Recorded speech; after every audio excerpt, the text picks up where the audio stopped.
Nous n'irons pas sur Mars. Voici une phrase plutôt pessimiste et rabat-joie qui pourrait hérisser les poils de bon nombre de fanats d'astronomie.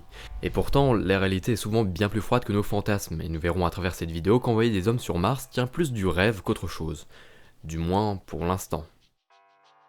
En 1961, dans un climat d'opposition entre le bloc Est et Ouest, a été lancé le programme Apollo, qui on le sait tous nous a permis pour la première fois de poser les pieds sur un autre astre.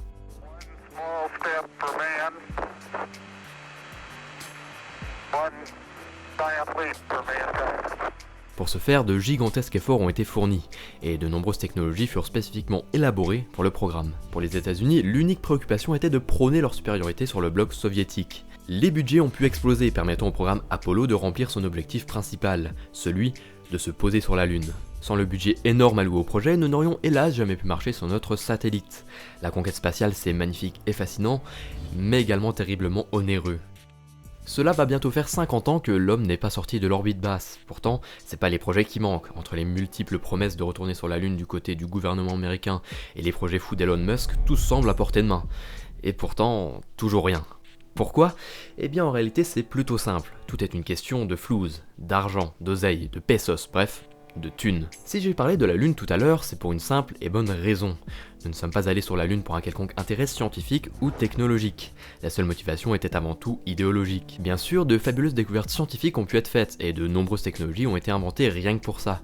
Mais bon, tout ceci n'était qu'un détail à côté de la réelle motivation du programme. Tout ça pour dire qu'il n'y aura jamais de budget grandiose alloué à l'intérêt scientifique, ou bien technologique, c'est comme ça, on n'y peut rien. Aller sur la Lune ou sur Mars aujourd'hui, à quoi ça sert ? À récolter des informations ? À faire des découvertes ? C'est bien beau, mais c'est pas ça qui va faire office de retour sur investissement. Parlons maintenant du cas de la planète Mars.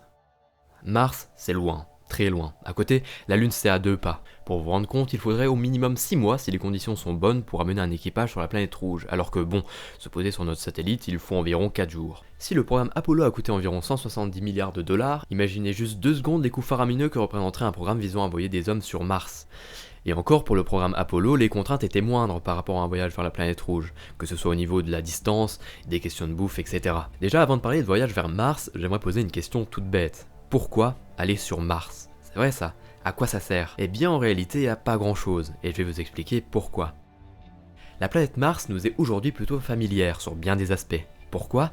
Eh bien car de nombreuses sondes et rovers ont pu mener des observations et expériences sur place. Envoyer des sondes sur Mars, on sait faire, et pour les rovers, bien que les opérations d'atterrissage soient plutôt complexes, on arrive à se débrouiller. Seulement voilà, une sonde ou un rover, même si ça coûte de l'argent, c'est un montant dérisoire à côté du coût que représenterait une mission habitée. Et puis les robots, eux, n'ont besoin ni de bouffe, ni d'eau, ni d'oxygène, et s'ils meurent, bon, il n'y a pas mort d'homme. Les robots se débrouillent très bien tout seuls sur Mars, ils mènent des expériences, étudient les sols, l'atmosphère, bref, et nous, on peut interpréter les résultats peinards dans un bureau avec une tasse de café. Alors pourquoi vouloir mettre les pieds sur Mars ?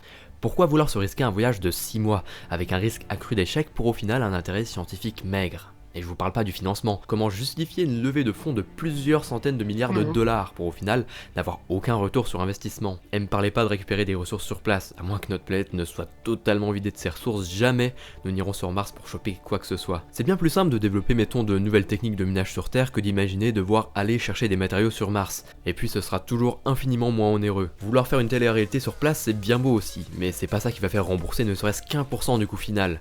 Pourtant, aller sur Mars, c'est cool, hein. Je suis le premier à rêver de voir l'homme poser ses pieds sur la Terre irradiée de la planète rouge. Mais bon, c'est pas un Elon Musk qui va pouvoir lever autant de fric, et c'est pas l'aide de la NASA qui va faire avancer le schmilblick. Allez, si la Station Spatiale Internationale, qui est la construction la plus chère de l'histoire de l'humanité, nous a coûté environ 150 milliards de dollars, alors une mission vers Mars devrait nous coûter, bon allez, pour rester optimiste, au moins le double.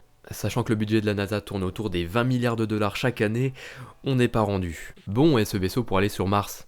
Il va falloir le concevoir, et ce sera pas avant des avancées majeures dans plusieurs domaines.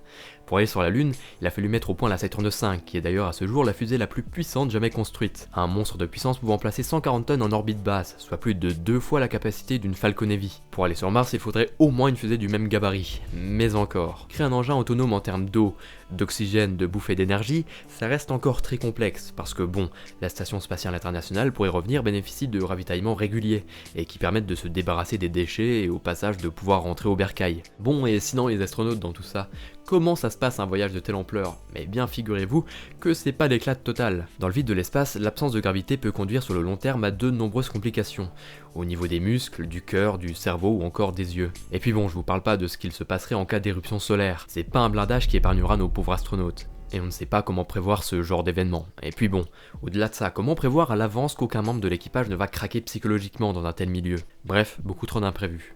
Mais bon, admettons que nous serions capables d'envoyer des hommes sur Mars, encore faudrait-il être capable de les faire revenir. Parce que les voyages à sens unique, ça m'étonnerait que ce soit super bien vu. Et pour faire revenir un vaisseau depuis Mars, c'est encore une autre paire de manches, imaginez la quantité astronomique d'ergols qu'il faudrait emporter pour ça. Et pour soulever autant d'ergols, bah il faut encore plus d'ergols, bref. C'est très complexe. Et quant au projet de fabriquer des carburants sur place, ça reste encore très théorique, donc s'y risquer serait assez dangereux.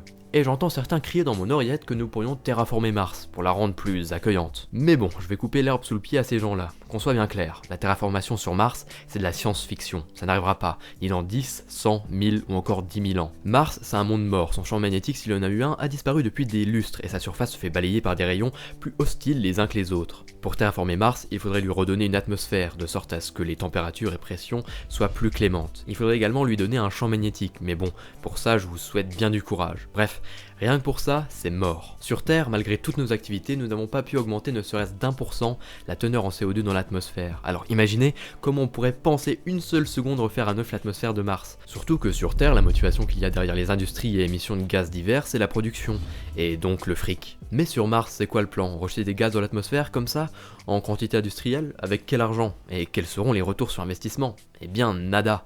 Donc non, la terraformation, on oublie, ça ne se fera jamais. Bref, aller sur Mars finalement, ça sert pas à grand chose, et avec les technologies actuelles, ce n'est pas vraiment concevable, ou du moins ça coûterait des sommes colossales. Mais ça ne veut pas dire que nous n'irons jamais poser les pieds sur la planète rouge. Des ruptures technologiques pourraient très bien faciliter l'accès à l'espace et rendre le voyage vers Mars plus simple. Mais bon, pour l'instant, rien ne laisse penser que de telles découvertes se feront d'ici peu. Mais l'homme aura toujours envie d'explorer, d'aller au-delà de ses limites, alors je me fais pas trop de soucis. Et puis bon, à part ça, si on devait aller sur Mars dans peu de temps, ce serait certainement à cause d'une guerre idéologique sans précédent, genre au hasard entre les États-Unis et la Chine. Mais à choisir, je préfère pas trop y penser.